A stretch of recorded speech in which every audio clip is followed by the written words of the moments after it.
반갑습니다. 수학교육과 박사과정 김정현이라고 합니다. 오늘 제가 좀 오랜만에 영상을 켜게 됐는데요. 지금 햇빛이 좀 많이 들어오고 있죠. 지금 촬영은 9월 30일 목요일이고요.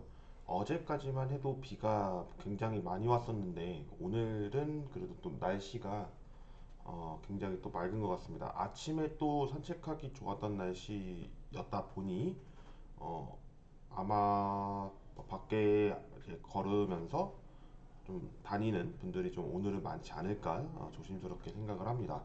그치만 코로나19 무시 못할 정도의 수치가 나왔고 오늘도 굉장히 좀 많은 수치가 나왔죠.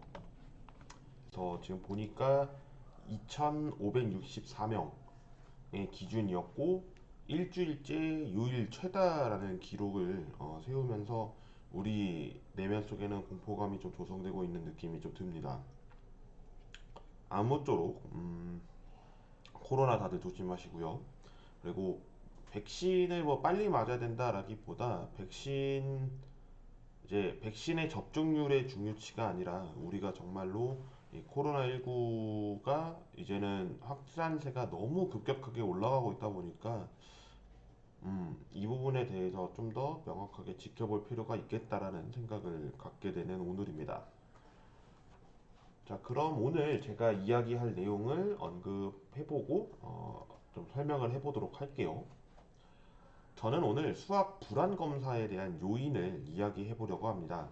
수학 불안 검사에 대한 이야기를 제가 하는 이유는 논문에서 어떤 이야기가 또 꺼내져 있냐면 이상수학, 토폴로지죠. 거기에 대한 데이터 분석법을 이용해서 수학학습 불안 분석의 사례를 발표한 논문이 있어서 이 부분을 소개할 겸 또 이 논문에 대해서 수학 불안은 어떻게 이야기를 하고 있었는가에 대해서 이야기를 하면 좀 더 좋은 내용이 되지 않을까 싶어서 언급을 해보려고 합니다.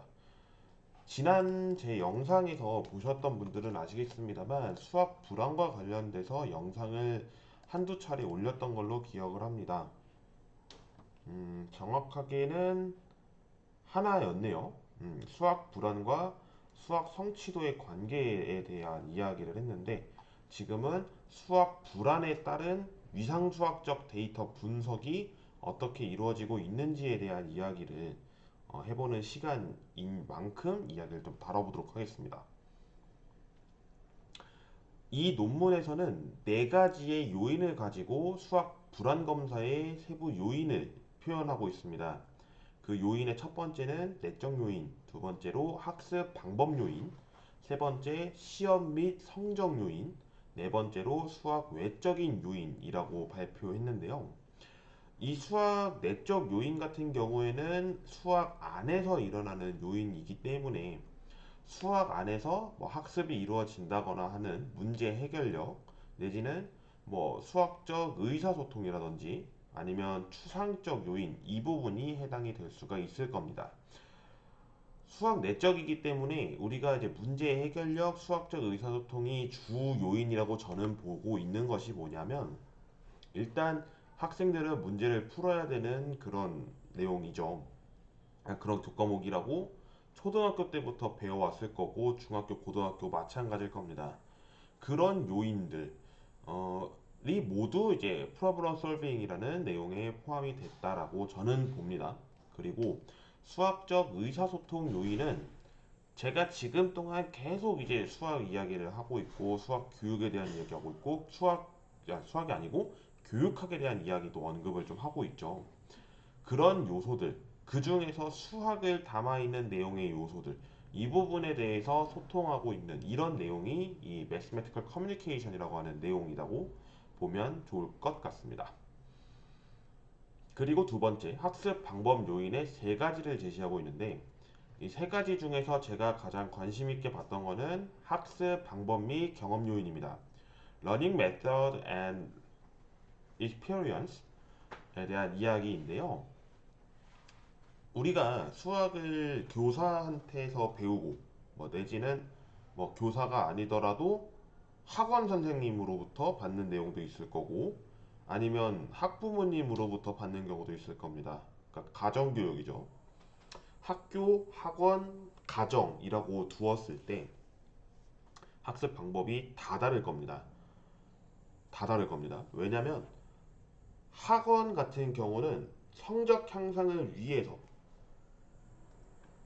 이제 배우게 되는 공간이라고 본다면, 가정은 학부모, 내지는 뭐 이제 어머님, 아버님이라고 이제 표현을 할게요. 그분들께서 자녀들을 가르치실 때 어떻게 가르치는 건지에 대해서 요소를 파악할 필요가 있다. 그런 내용에서도 이제 학습 방법이 달라질 수가 있고, 학교 같은 경우에는 선생님으로부터 이제 배우게 되는, 근데 그 선생님이 한 학년에 한 선생님이 들어가면 좋겠지만 다른 선생님들 계시죠. 그래서 아마 제가 알고 있는 게 맞으면 국어, 수학, 영어는 제일 많을 겁니다. 선생님들의 수가. 수학 같은 경우가 지금 주 4회로 알고 있거든요. 근데 그 4회를 선생님이 다 들어가면 6교시까지 진행한다는 가정하에 30시간을 모두 들어갑니다. 그러면 굉장히 힘들겠죠. 그래서 수학교사 같은 경우는 좀 이런 분배를 시키기 위해서 거의 한 20시간을 들어간다고 했을 때 2명 내지는 3명의 선생님이 한 학년에 배치됩니다. 아니면 이제 보직교사죠. 이제 부장 선생님이라든지 이런 분들이 대신 이제 들어가는 경우도 있고 그렇습니다. 그치만 가장 중요하게 바라봐야 될 내용, 각 선생님들마다 학습 방법 다를 거고요. 설명하는 내용 다를 겁니다. 그러니까 여기서 볼 수 있는 학습 방법 요인은 수학 내적 요인과도 연관이 있을 수 있다는 거죠. 그러니까 서로 지금 제가 두 가지 언급은 했습니다만 종속이다라고 보면 됩니다. 그러니까 지금 제가 얘기를 잘못했는데, 독립적인 이야기가 아니라 종속적인 이야기로 우리가 바라볼 필요가 있다라고 하는 것을 이 내용에서 알려주고 있습니다. 세 번째, 시험 및 성적은 당연할 겁니다. 특히 중학교 2학년부터 시작되는 내신 성적, 그래서 200점 만점으로 환산해서 고등학교 진학을 할 거고요. 고등학교에서 대학교로 가기 위해서 또 입시라는 제도를 피할 수는 없죠.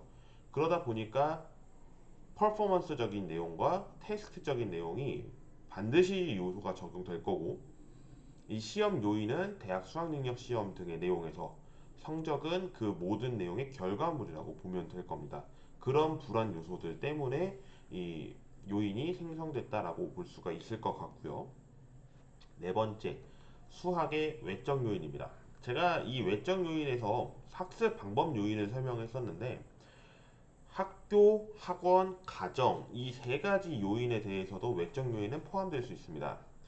무슨 이야기냐면 인적 환경, 교수, 사교육 이 세 가지를 놓고 수학 외적 요인으로 보는데요. 정확하게는 환경적 요인이라고도 살펴볼 수 있습니다. 환경이라고 한다면은 이제 인적 환경인 경우에 선생님이 될 수 있고 또래 친구가 될 수 있고, 혹시나 고등학교라면 선후배가 될 수도 있습니다. 그러니까 선배가 후배를 가르치게 되는 이제 멘토링이죠. 그래서 대학교에서도 이런 요인들이 100% 나타난다라고 저는 봅니다. 물론 100%가 아닐, 뭐 100%라고 너무 단정 짓기에는 제가 연구에 대해서 본 건 아니기 때문에 조심스럽습니다만, 대학교에 와서 이런 외적 요인이 생길 거다라는 거는 저는 든다라고 봅니다. 음, 특히 대학교 같은 경우는 지금 약간의 문제가 있다고 보는 것 중에 하나가, 문제 은행을 학생들이 다 갖고 있더라고요. 그러니까 전 이러면 안 된다고 생각을 하는 이제 사람 중에 한 사람인데, 문제 은행을 갖고 있고 교수님은 그 문제 은행을 가지고 랜덤하게 추출해서 문제 출제합니다. 그러면 학생들은 그걸 본 사람과 안 본 사람에 대해서 굉장히 큰 타격을 받죠. 그러면 그 성적에 대해서도 외운 사람에게는 조금 더 높은 점수를 받을 거고, 특히나 뭘 적어서 정답이 됐을 경우죠. 그리고 그 문제를 처음 보는 학생에게는 굉장히 부당한 시험이라고 이야기를 할 수도 있는 그런 요인이 될 수 있습니다. 그러다 보니 좀 큰 이런 세부 요인에 대해서 좀 이야기를 한다면 이런 인적 환경 요인이 있을 수가 있다라는 내용을 언급드리고 싶습니다. 교수인에 대해서도 말씀드렸습니다만 각 교사 선생님들마다 티칭하는 방법이 다를 겁니다. 뭐 예를 들면 A 교사 같은 경우에는 전통적 수학 강의를 원하고 B 교사 같은 경우에는 공학적 도구를 활용하거나 초등학교인 경우에는 교구를 활용하거나 이런 내용의 중심의 수업을 만들어 나가는 선생님이 계실 수 있고 뭐 이제 교사 C라고 한다면 이 C는 또 다른 환경적 요인을 만들어서 설명을 좀 더 유연하게 해주시는 그런 선생님이 있다면 여러분이라면 ABC 중에서 어떤 선생님을 고르시겠습니까? 라고 이야기가 나올 수 있는 거죠. 그래서 저는 이 요소가 고교 학점제와도 좀 조심스러울 필요가 있다 라고 생각이 드는 이유 중에 하나가 쏠림 현상이 나타날 수 있다는 거죠. 선생님들의 평이 있을 거고 그 평에 대해서 좋았다 나빴다 이런 이야기들을 돌고 돌 텐데 A 교사는 좋았어요. 물론 이제 아까 얘기했던 전통적 강의, 공학적 도구 및 교구 활용, 그다음에 또 다른 이제 수업 형태를 갖고 있는 교사의 이니셜과는 다른 내용의 A를 사용합니다. 그랬을 때 A는 좋았고 B는 내가 생각했을 때는 아니었어요. 근데 전체적으로 강의 평가를 보니까 A와 B의 차이가 굉장히 심합니다. 그러면 그 교사를 바탕으로 다른 학년에서 수업을 한다고 했을 때 어떤 교사를 선택하겠느냐 그걸 보면 좋은 교사를 선택하지 나쁜 교사를 선택하지는 않습니다. 그런 부분에 대해서도 요인은 발생할 수 있다라는 점에서 매우 중요한 고교 학점제 운영이 되지 않을까 생각을 합니다. 사교육 요인도 마찬가지일 겁니다. 사교육, 그러니까 학원 과외가 대표적인 예가 되겠죠. 그렇지만 이 사교육에서도 특히 학원 내지는 과외는 굉장히 좀 많은 영향을 미칩니다. 특히 학업에 대한 과외라든지 학원이면 굉장히 스트레스를 많이 받을 수 있는데요. 성적과 밀접하게 연관이 되어 있다라는 게 학교에서 밀접한 연관을 갖고 있다라고 해야 되는데 학원에서는 그 성과를 놓고 학생들을 흡수하기 위해서 많은 노력들을 하고 계시죠. 누가 몇 등에 들었더라 이런 거를 플랜카드에 걸고 있고 또 그런 걸 보니까 여기는 잘하는가 보다라고 인식을 한 다음에 학생들을 모집하려고 하는 그런 내용들이 있을 수 있다는 거죠. 그래서 굉장히 좀 조심스럽습니다. 그런 요소들에서도 볼 수가 있을 것 같습니다. 그래서 이 논문에서는 이제 리카트 척도 5점 척도를 가지고 이제 이야기를 하고 있었고요. 그와 관련해서 제가 또 이제 위상 수학적인 이야기 몇 개를 좀 거론하려고 하는데 제가 위상 수학을 정확하게 어떤 걸 배웠다라고 할 수는 없습니다. 그리고 수학 전공이 아니기 때문에 기초 토폴로지와는 좀 거리가 멉니다. 그렇지만 제가 이 내용을 읽어보고서 들었던 이야기를 가지고 설명을 드린다면 일단 논문을 좀 보여드려 볼게요. 그 중에서도 그림인데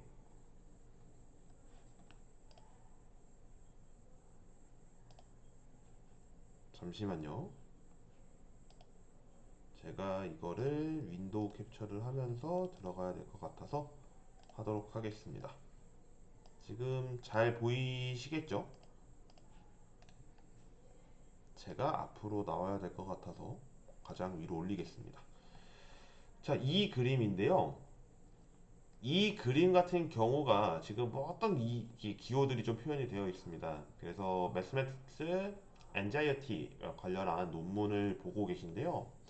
이런 데이터들을 모아놓고 보니까 어떤 스펙트럼을 갖고 있다라고 저는 해석을 할 수가 있을 것 같고 이 해석을 통해서 역을 살펴보니까 이제 빨간 부분, 노란 부분, 파란 부분에 대해서 어떤 이제 불안도에 대한 이야기를 좀 거론하고 있지 않았나라는 생각을 합니다. 그러니까 지금 이게 좀 중요한 내용이 뭐냐면 학교마다 중도 탈락 위기 학생이라는 것을 하고 있을 겁니다. 그 중도 탈락 위기 학생이 뭐냐면 위험 집단, 그리고 주의 집단, 그다음에 이제 양호 집단이라고 해가지고 3단계를 걸쳐서 하고 있는 프로그램인데 뭐 다른 나라에서는 4단계일 수도 있고 5단계일 수도 있습니다. 그렇지만 대개는 3단계 구성을 합니다.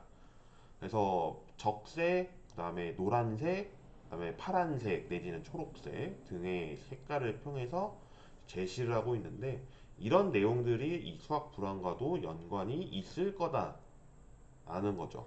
중도 탈락 같은 경우는 수학과 관련해서 연관은 없습니다. 그렇지만 대학 생활 관련해서 이 중도 탈락이 나올 수 있기 때문에 그런 부분에서 제시가 되고 있지 않았을까라는 생각을 합니다. 아까 제가 보여드렸던 그림에 대해서는 논문이었긴 했지만 음, 위상수학적 이야기를 하고 있었다 보니까 조금 제가 스크랩을 이제 한 장을 해서 이제 보여드렸는데 그런 내용들이 여러분께서 보셨을 때 이런 부분이 있구나 근데 이런 게 위상수학이구나 라고 하는 것을 알 필요는 있습니다.